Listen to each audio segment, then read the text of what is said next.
ZEE5 ಇರುವಾಗ ನೀವು ನಿಮ್ಮ ನೆಚ್ಚಿನ ಶೋಗಳನ್ನ ಎಂದಿಗೂ ಮಿಸ್ ಮಾಡಿಕೊಳ್ಳುವುದಿಲ್ಲ. ಅದು ಸಂಪೂರ್ಣ ಉಚಿತವಾಗಿ. ಹೇಳ್ರಿ ಮಿಸ್ಟರ್ ಏಜೆ, ನಾನು 100 ಪ್ರಶ್ನೆ ಕೇಳಿದ್ರು ಒಂದಕ್ಕೂ ಉತ್ತರ ಕೊಡ್ತಾ ಇಲ್ಲ ಅಲ್ರಿ. ಮಾತಾಡಿ.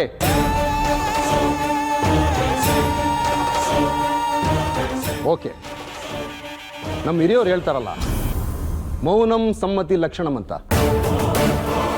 ಸೊ ನೀವೆಲ್ಲ ತಪ್ಪು ಒಪ್ಕೊಂಡಿದ್ದೀರಾ ಅಂತ ರಿಪೋರ್ಟ್ ಹಾಕಿದ್ದೀನಿ.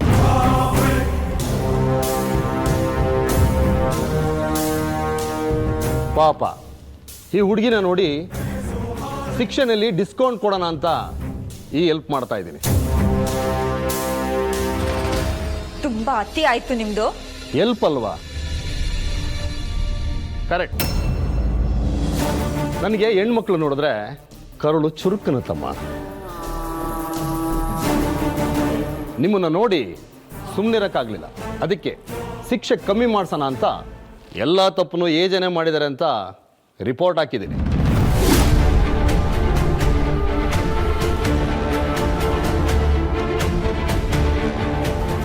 ಏಜೆ ಅವರೇ, ಇದಕ್ಕೊಂದು ಚಿಕ್ಕ ಸೈನ್ ಹಾಕಿದ್ರೆ ಸಾಕು. ತಗೊಳ್ಳಿ, ಸೈನ್ ಹಾಕಿ.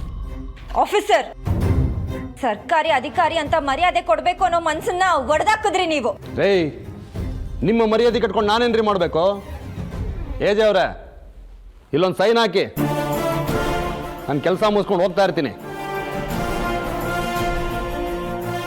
ಏನ್ರಿ, ಅವಾಗ್ಲಿಂದ ನಾನು ಬಡ್ಕೋತಾನೆ ಇದ್ದೀನಿ. ಸುಮ್ಮನೆ ಕೂತ್ಕೊಂಡಿದ್ದೀರಾ? ಈಗಿದ್ರೆ ತಪ್ಪಿಸ್ಕೋಬಹುದು ಅಂದ್ಕೊಂಡಿದ್ದೀರಾ? ಆಫೀಸರ್ ಮಾತಿಗೆ ಬೆಲೆ ಇಲ್ವೇನ್ರಿ? ಇವಾಗ ಏನು ಸೈನ್ ಹಾಕ್ತೀರಾ ಇಲ್ವಾ? ಮುಚ್ಚ್ರಿ ಬಾಯಿ, ಸಾಕು. ನಾನು ಆಗ್ಲಿಂದ ನೋಡ್ತಾನೆ ಇದ್ದೀನಿ. ಇವ್ರು ಹೇಳ್ತಾರೆ ಅಂತ ಸುಮ್ಮನಿದ್ರೆ ಇನ್ನು ನಾನು ಸುಮ್ಮನಿರಲ್ಲ. ಲೀಲಾ ರೀ, ನೀವು ಸುಮ್ಮನೆ ರೀ, ಮಾತಾಡ್ಬೇಡಿ. ಇವ್ರ ಹತ್ರ ಅಫಿಷಿಯಲ್ ಆಗಿ ಮಾತಾಡಿದ್ರೆ ಆಗಲ್ಲ. ಇವ್ರಿಗೆಲ್ಲ ನಲ್ಲಿ ಹತ್ರ ಸೀರೆ ಸೆರಗಿಡ್ಕೊಂಡು ಜಗಳಾಡ್ತಾರಲ್ಲ, ಆ ಥರ ಜಗಳಾಡ್ಬೇಕು. ನೀವು ನಮ್ಮನ್ನ ಏನಂತ ಅನ್ಕೊಂಡಿದ್ದೀರಾ? ಅಲ್ಲ, ನೀವು ನಮ್ಮನ್ನೇನು ಗುಲಾಮ್ರು ಅನ್ಕೊಂಡಿದ್ದೀರಾ ಅಥವಾ ಗುಗ್ಗುಗಳು ಅಂತ ಅನ್ಕೊಂಡಿದ್ದೀರಾ? ಹೆಲ್ತ್ ಆಫೀಸರ್ ತಾನೇ, ರಿಪೋರ್ಟ್ ತಗೊಂಡು ಹೋಗ್ತಾ ಇರಬೇಕು. ಇವ್ರು ಒಪ್ಕೊಳ್ಳೋದು ಬಿಡೋದು ಅದು ಕೋರ್ಟಿಗೆ ಬಿಟ್ಟ ವಿಷಯ. ನೀವು ರಿಪೋರ್ಟ್ ರೆಡಿ ಮಾಡಿ ಕೋರ್ಟಿಗೆ ಸಬ್ಮಿಟ್ ಮಾಡಿ. ಮುಂದೇನು ಮಾಡಬೇಕು ಅಂತ ನಮಗೆ ಚೆನ್ನಾಗಿ ಗೊತ್ತು. ನೀವು ಹೇಳಿದ ತಕ್ಷಣ ಸೈನ್ ಹಾಕಕ್ಕೆ ನಾವೇನು ಕಿವಿಯಲ್ಲಿ ಹೂವು ಇಟ್ಕೊಂಡಿದ್ದೀವಿ ಅಂತ ಅನ್ಕೊಂಡಿದ್ದೀರಾ? ನಮಗೂ ಕಾನೂನೇನು ಅಂತ ತುಂಬ ಚೆನ್ನಾಗಿ ಗೊತ್ತಿದೆ. ನೀವು ಒತ್ತಾಯ ಮಾಡಿ ಸೈನ್ ಹಾಕ್ಸಕ್ಕೆ ಪ್ರಯತ್ನ ಪಟ್ಟರು ನಾನು ನಿಮ್ಮ ಮೇಲೆ ಕೇಸ್ ಹಾಕಬೇಕಾಗತ್ತೆ. ಹುಷಾರ್. ನೋಡಿ, ಇಷ್ಟಕ್ಕೆ ಸುಮ್ಮನಿದ್ ಬಿಡಿ. ಜಾಸ್ತಿ ಮಾತಾಡಿದ್ರೆ ನಿಮ್ಮ ಫುಡ್ ಪ್ರೊಸೆಸಿಂಗ್ ಯೂನಿಟ್ ಕೂಡ ಮುಚ್ಚಿಸ್ಬೇಕಾಗತ್ತೆ. ಈಗಲೇ ಜನ ರೊಚ್ಚಿಗೆದ್ದಿದ್ದಾರೆ. ಆಮೇಲೆ ನ್ಯಾಷನಲ್ ನ್ಯೂಸ್ ಆಗಿ ಎಜೆ ಕಂಪ್ನಿ ಶೇರ್ಸ್ ಎಲ್ಲ 10 ರೂಪಾಯಿಗೆ ಇಳಿದ್ರು ಆಶ್ಚರ್ಯ ಇಲ್ಲ. ಏಯ್, ನಾವೆಲ್ಲ ಕಳ್ಕೊಂಡು ಬೀದಿಗೆ ಬಿದ್ರು ನಮಗೆ ಯಾವ ಭಯನೂ ಇಲ್ಲ. ಎಲ್ಲ ಸೊನ್ನೆಯಿಂದ ಶುರು ಮಾಡ್ಬೇಕಾ? ಮಾಡ್ತೀವಿ. ಮರದ ಕೆಳಗಡೆ ಮಲ್ಕೋಬೇಕಾ? ಮಲ್ಕೋತೀವಿ. ರೋಡ್ ಸೈಡಲ್ಲಿ ಇಡ್ಲಿ ಮಾರ್ಬೇಕಾ? ಮಾಡ್ತೀನಿ. ಆದರೆ ನನ್ನ ಫ್ಯಾಮಿಲಿನ ನಾನು ನೋಡ್ಕೋತೀನಿ. ಸೊನ್ನೆಯಿಂದನೇ ಲೈಫ್ ಸ್ಟಾರ್ಟ್ ಮಾಡಿರೋ ಇವ್ರಿಗೆ ಮತ್ತೆ ಸೊನ್ನೆಯಿಂದ ಲೈಫ್ ಸ್ಟಾರ್ಟ್ ಮಾಡೋದು ಏನು ದೊಡ್ಡ ವಿಷಯ ಅಲ್ಲ. ಆದರೆ ಮಾಡದೇ ಇರೋ ತಪ್ಪಿಗೆ ಅವ್ರ ತಪ್ಪನ್ನ ಅವ್ರು ಒಪ್ಕೊಳ್ಳಲ್ಲ. ನೋಡಿ, ನೀವು ತುಂಬ ಓವರಾಗಿ ಮಾತಾಡ್ತಿದ್ದೀರಾ. ಇದಿನ್ನೂ ಓವರ್ ಆಗಿಲ್ಲ. ಇನ್ಮೇಲೆ ಮಾಡ್ತೀನಿ, ನೀವು ಹೋಗ್ಲಿಲ್ಲ ಅಂದ್ರೆ. ಕಲ್ ತಗೊಂಡು ನಾನೇ ನಿಮಗೆ ಹೊಡೆದು ಜನ ಹೊಡುವಾಗ ಬಿತ್ತು ಅಂತ ಹೇಳಿಕೆ ಕೊಡ್ತೀನಿ. ಏನಂತೀರಾ?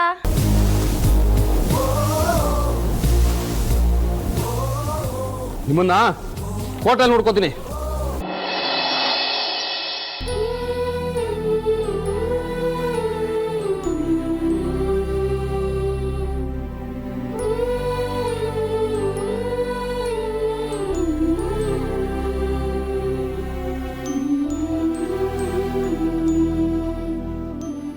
ನನಗೇನೂ ಆಗಿಲ್ಲ. ಯಾಕೆ ಇಷ್ಟು ಚಿಕ್ಕ ವಿಷಯಕ್ಕೆ ಈ ಥರ ರಿಯಾಕ್ಟ್ ಮಾಡ್ತಿದ್ದೀರಾ? ಗಾಯದ ಮೇಲೆ ಬರೆ ಎಳೆಯೋದು ಅನ್ನೋದನ್ನು ಕೇಳಿದ್ದೆ. ಆದ್ರೆ ಇವತ್ತು ನಮ್ಮನೆಲ್ಲ ಇಂಥ ಪರಿಸ್ಥಿತಿ ಬಂದ್ಬಿಟ್ಟಿದೆ. ಹೌದು ಅಜ್ಜಿ, ಏಜೆ ನೋವಲ್ಲಿರೋದಕ್ಕೆ ಜನ ಧಿಕ್ಕಾರ ಕೂಗ್ತಿರೋದಕ್ಕೆ ನಾವು ಆಲ್ರೆಡಿ ನೋವಲ್ಲಿದ್ದೀವಿ. ಅಂಥದ್ರಲ್ಲಿ ಲೀಲಾತೆ ಇನ್ನಷ್ಟು ನೋವು ಪಡೋ ಹಾಗಾಯ್ತಲ್ಲ, ಅದು ಇನ್ನೊಂದು ಬರೇನೆ. ಹೌದು ಲೀಲಾ ಅವರೇ, ಅಷ್ಟು ಜನರ ಮಧ್ಯೆ ನೀವು ಹೋಗಿ ಫೋಟೋ ತರೋದು ಬೇಕಿತ್ತಾ? ಎಷ್ಟು ಬಂಡ ಧೈರ್ಯ ನಿಮಗೆ?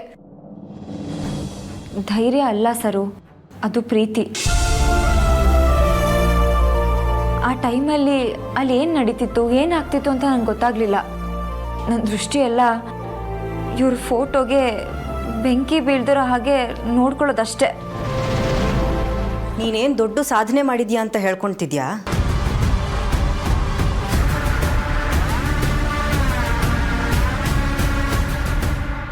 ನಾನೇನು ಮಾಡಿದ್ದೀನಕ್ಕ? ಏನು ಮಾಡಿದ್ದೀನಿ ಅಂತ ಕೇಳ್ತಿದ್ಯಾ? ಅಲ್ಲ, ಅಲ್ಲಿ ನಿನಗೇನಾದರೂ ಹೆಚ್ಚು ಕಮ್ಮಿ ಆಗಿದ್ದಿದ್ರೆ ಆ ಕರ್ಮನೂ ಅಭಿನೇ ಅನುಭವಿಸ್ಬೇಕಿತ್ತು.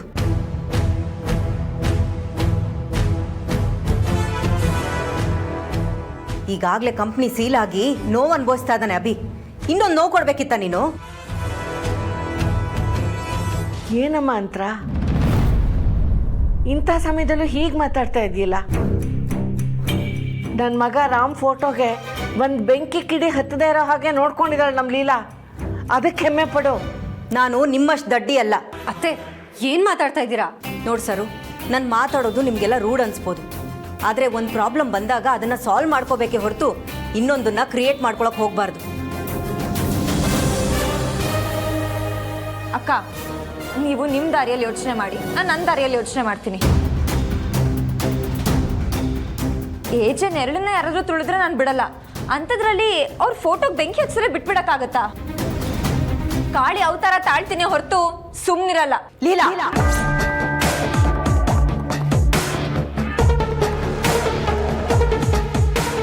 ಅಭಿ ನನ್ನವನು. ಅವನ ಪರವಾಗಿ ನಾನು ಹೋರಾಡಬೇಕೇ ಹೊರತು ನೀನಲ್ಲ. ಸುಮ್ಮನಿದ್ರೆ ಒಳ್ಳೇದು, ಇಲ್ಲ ಅಂದ್ರೆ 48 ಮಾರಣಾಂತಿಕ ರಾಸಾಯನಿಕ ವಸ್ತುಗಳು ನಿಮ್ಮ ಕಂಪನಿ ಫುಡ್ ಅಲ್ಲಿ ಡಿಟೆಕ್ಟ್ ಆಗಿದೆ. ನನ್ನ ಮನೆ ಮುಳುಗೋಯ್ತಪ್ಪ ಈ ಪಾಪಿ ಏಜೆಂಟ್. ಇವನಿಗೆ ದೇವರು ಒಳ್ಳೇದು ಮಾಡ್ತಾನ. ತಿನ್ನ ಅನ್ನೋಕೆ ಕಲ್ಬರ್ಕೆ ಮಾಡಿ ಕಟ್ಟಿರೋ ಈ ಮನೆಗೆ ಕಲ್ಲಲ್ಲ ಬೆಂಕಿ ಹಚ್ಚಿದ್ರು ಕಮ್ಮಿನೇ.